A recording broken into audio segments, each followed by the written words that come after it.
Hey, I'm going to read another story from A Sea of White Impatiens, and this one is called Tabletop Bowling. In junior high school, I was forced to go to Catholic religious education classes at St. Sebastian's School, 1 day a week. I hated it. In 7th grade, I was taught by Brother De Jesus, a dullard who had oily skin and a severe nicotine addiction. I sometimes read in his class. He never asked me not to. I think he was afraid of me. About once a month, my class would pile into the parish van, and Brother De Jesus would drive us to the Dumont nursing home in the unincorporated section of Roanoke. Ugh.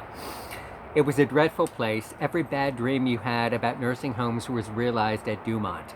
It had walls painted the worst shade of yellow. It smelled of disinfectant and urine, and its halls were littered with shallow-breathing corpses.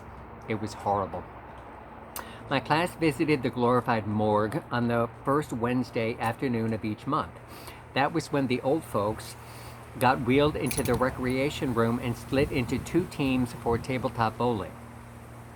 We children were responsible for setting up the pins, wheeling them up to the table, and spotting them should they send the rather hard little balls anywhere but down the little lanes.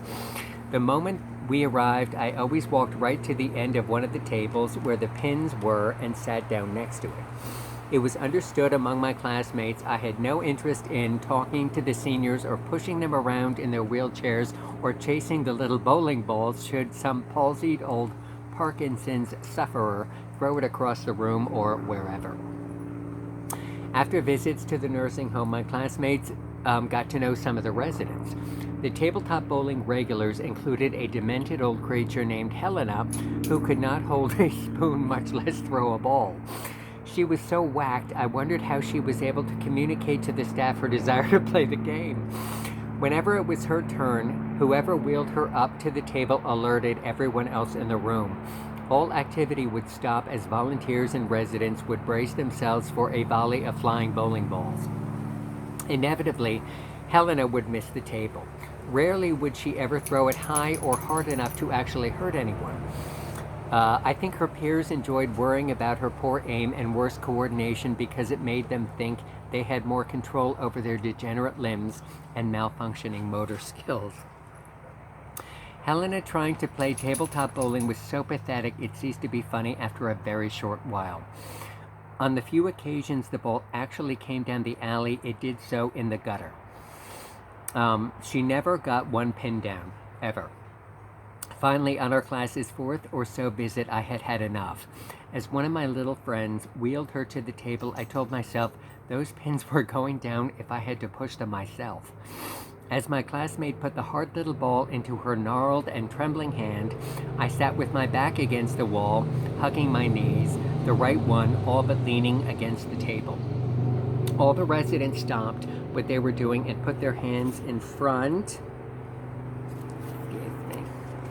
of their faces, sure that if they didn't, they would be knocked on the head and killed.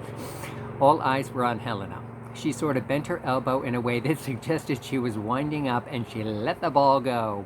It bounced a couple of times as it went in the right direction down the table toward the pins. However, before it was halfway there, it went into the gutter where it rolled the rest of the way. The other residents simultaneously sighed in a way that said they were both disappointed with her failure and relieved that they were still alive. Well, they sighed too soon. You see, the moment the ball reached the end of the lane, my right knee smashed the table with such force I'm surprised I didn't break a bone. The little pins not only fell down, many of them fell off the table.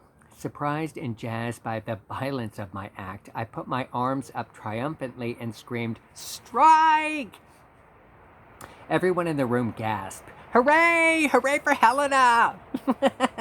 I shouted at the top of my voice, this in order to be sure the vegetable heard me and knew of her success.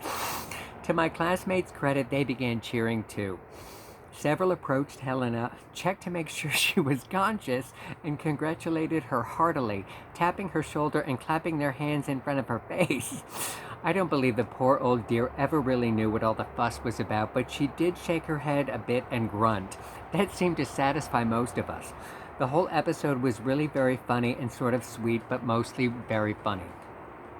After things settled down, I gathered up all the pins, set them back up, and sent the ball back down the length of the table where the next player, a gruesome old misanthrope named Hortense, waited for her turn. Well, there's one in every group, and Hortense was ours. Rather than play nice, she took the ball in her fist and began shaking it in my direction, saying, "I saw what you did. You knocked that table and knocked down those pins. I saw how you cheated." I said to her, "I did not. Now roll the ball." We don't have all day, you know. My insolence just got her madder, and she continued, louder, I'm not gonna roll this ball until you admit you knocked the table." I looked at a classmate and said, "Make sure Helena can't hear." The girl turned around to check on her, a real waste of time since I was sure none of Helena's senses worked.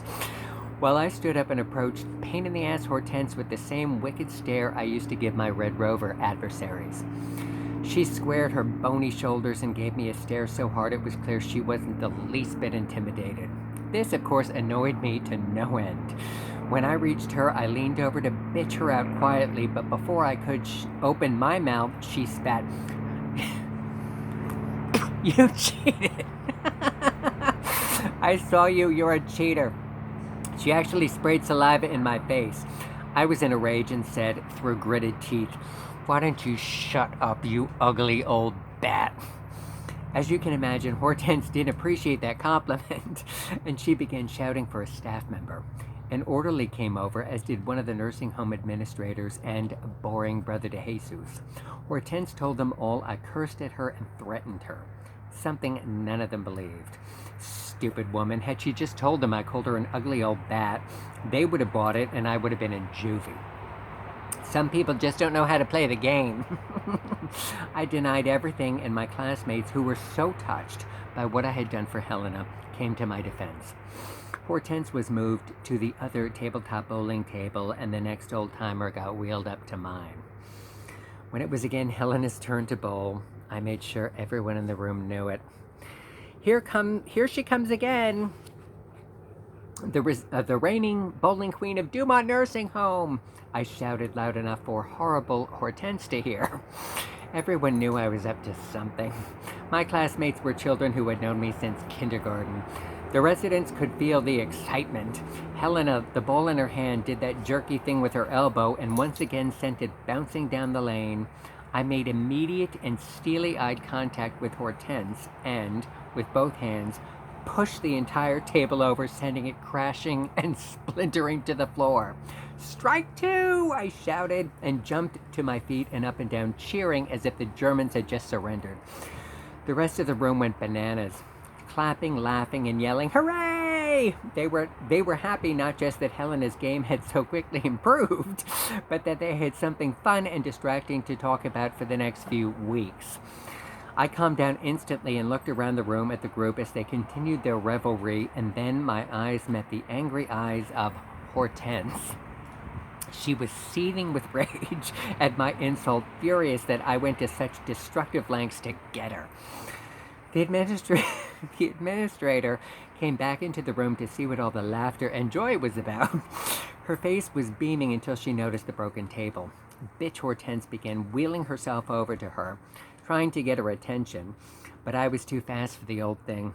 I marched up to the woman and apologized, telling her I was so touched by the genuine smile of happiness on poor sad Helena's face when I arranged her first strike, I just had to give her another.